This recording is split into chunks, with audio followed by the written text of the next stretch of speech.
Assalamualaikum warahmatullahi wabarakatuh. Ayyuhal muslimin wal muslimat, alhamdulillahi rabbil alamin, hamdan yuafi ni'mahu wa yukafi'u mazidah. Ya Rabbana lakal hamd kama yanbaghi lil jalali wajhika wa 'azimi sultanik. Asyhadu an la ilaha illallah wa asyhadu anna Muhammadan abduhu wa rasuluh. Amma ba. Dewan juri yang saya hormati dan segenap panitia Pasirmas yang saya hormati, nama saya Rio Fauzani Kelas Purnomo dari kelas Manajemen Dakwah Fakultas Dakwah. Pada kesempatan kali ini, saya akan menjelaskan tentang Islam dan Pancasila.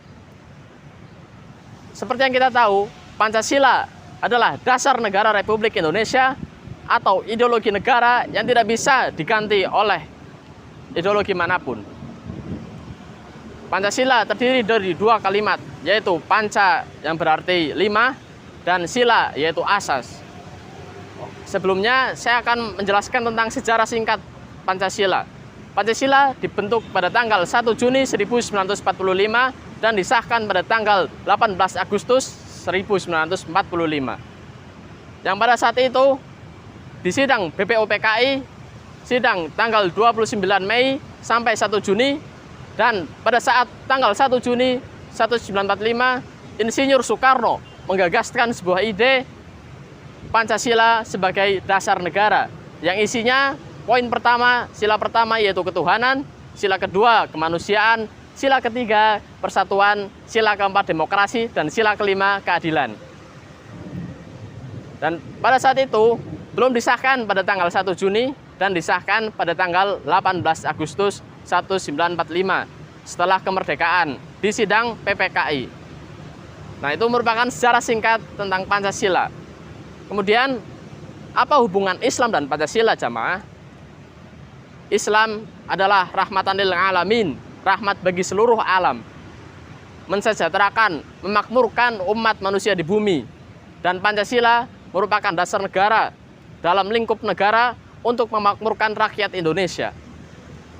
Kita kupas satu persatu. Sila pertama, ketuhanan. Dan di Islam ada tauhid. Sama saja dengan ketuhanan, jamaah. Ketuhanan di Pancasila, ketuhanan yang Maha Esa untuk mensejahterakan, memakmurkan rakyat Indonesia. Bagaimana mereka mengenal Tuhan mereka, ini adalah poin yang sangat vital, jamaah, di dalam lingkup negara. Bahkan di agama pun tauhid sangat vital sekali dan menjadi poin pertama bagi umat Islam. Ketika tauhid kita sudah benar, maka Islam kita akan benar. Tauhid itu diajarkan oleh Nabi Ibrahim alaihissalam, dan Islam datang setelah Nabi Muhammad SAW. Seperti firman Allah dalam surat Al-Ikhlas ayat 1-4, Qul huwallahu ahad, Allahu somad, lam yalid wa lam yulad wa lam yakul lahu kufuwan ahad. Qul huwallahu ahad, katakanlah Allah itu esa, Allah itu satu. Seperti tafsir dari Ibnu Katsir, Allah itu tidak ada tandingannya, Allah itu hanya satu, Allah itu esa, tidak diperanakan dan tidak pula diperanakan. Nah, ketika kita meyakini bahwa Allah itu esa, maka kita menjadi Islam yang benar, jamaah. Nah, di Indonesia banyak sekali perpecahan karena agama. Oleh karena itu, di sila pertama Pancasila itu diterapkan kata ketuhanan yang untuk mengimplementasikan rakyat Indonesia untuk meyakini agama mereka masing-masing. Ketika kita sudah paham tentang agama kita, maka kita akan berbuat sebaik mungkin, tidak akan menyakiti satu sama lain. Karena yang diajarkan agama yaitu tentang kebaikan, jamaah. Itu sila pertama. Sila kedua yaitu kemanusiaan. Kemanusiaan, menolong sesama, peduli terhadap sesama manusia. Seperti firman Allah dalam surat Ali Imran ayat 2, wa ta'awanu 'alal birri wa taqwa wa la ta'awanu 'alal itsmi wal 'udwan. Tolong menolonglah kamu dalam kebaikan dan jangan tolong menolonglah kamu dalam hal keburukan. Apa yang di dalam surat ini terkandung yaitu tolong menolong dalam kebaikan dan jangan tolong menolong dalam kejahatan. Ketika Islam itu saling tolong menolong, maka Islam itu akan menjadi negara yang akan menjadi agama yang sangat kuat karena rasa kepedulian antara sesama muslim dan muslim lainnya. Nah, di Indonesia tolong menolong sesama manusia itu sangat minim di Indonesia. Karena apa yang terjadi di negeri kita yaitu tentang penindasan terhadap rakyatnya sendiri. bahwa musuh terbesar adalah bangsa kita sendiri. Nah, di Pancasila, kemanusiaan dijadikan sila kedua yang menjadi tolak ukur bagaimana rakyat Indonesia itu untuk menolong sesama rakyatnya sendiri. Dan di dalam Islam, seperti dicontohkan oleh Rasulullah Shallallahu Alaihi Wasallam, ketika itu ada nenek tua yang sangat membenci Rasulullah, menghina Rasulullah. Ketika itu nenek tua tersebut butuh bantuan dan ada seorang pemuda yang menolong nenek tersebut. Nenek tersebut sudah sangat tua dan pemuda itu kasihan melihat nenek tersebut. Lalu pemuda itu menolong nenek tersebut sampai dengan tujuannya, memapahnya.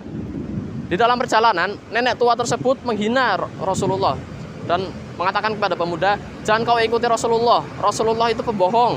Rasulullah itu hina." Dan pemuda itu hanya tersenyum, tidak membalas apa yang dikatakan oleh nenek tersebut. Kemudian sampai tujuan, nenek itu berkata kepada pemuda, "Wahai pemuda, siapa namamu?" Pemuda itu menjawab, "Muhammad." Nenek tersebut terkejut dan mengulangi pertanyaannya kembali, "Siapa namamu, wahai pemuda?" "Namaku Muhammad," pemuda tadi menjawab.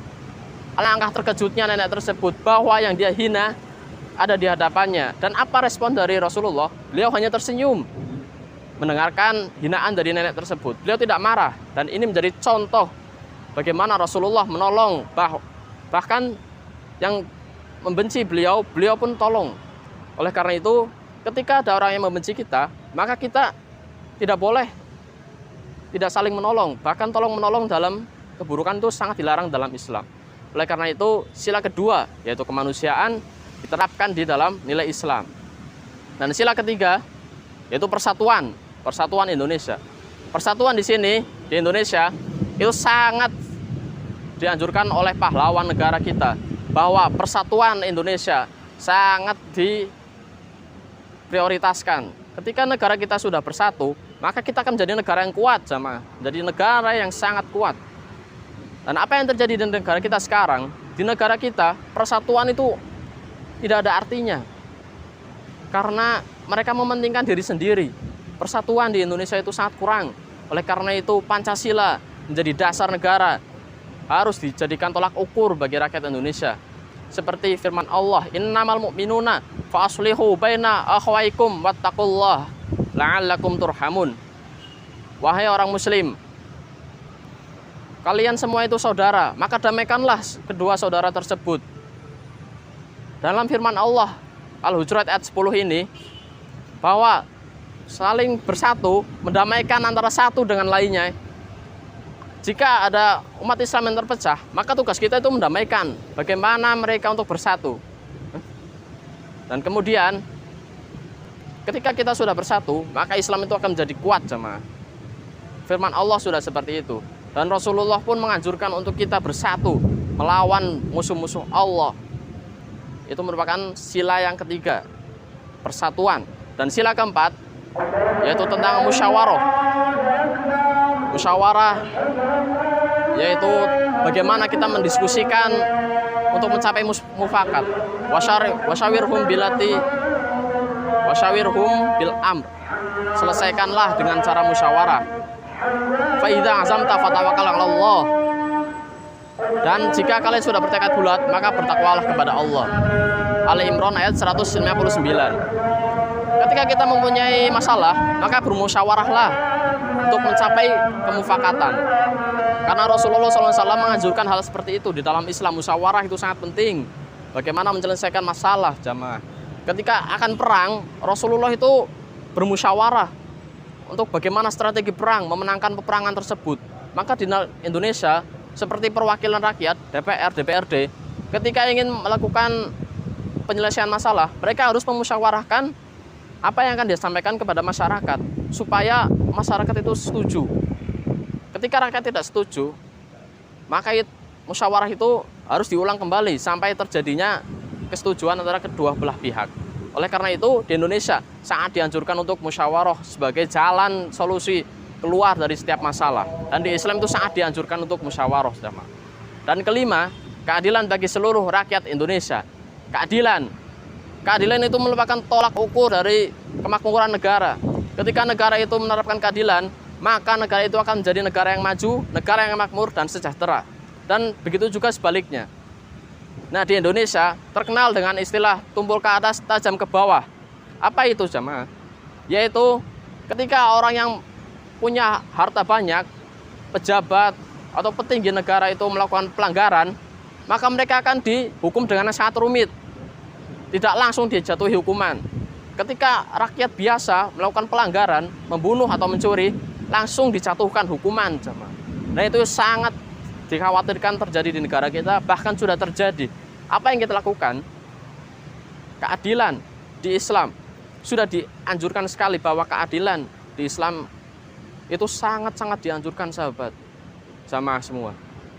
Wala yajrimannakum syana'anu qaumin ala i'dilu wattaqullah.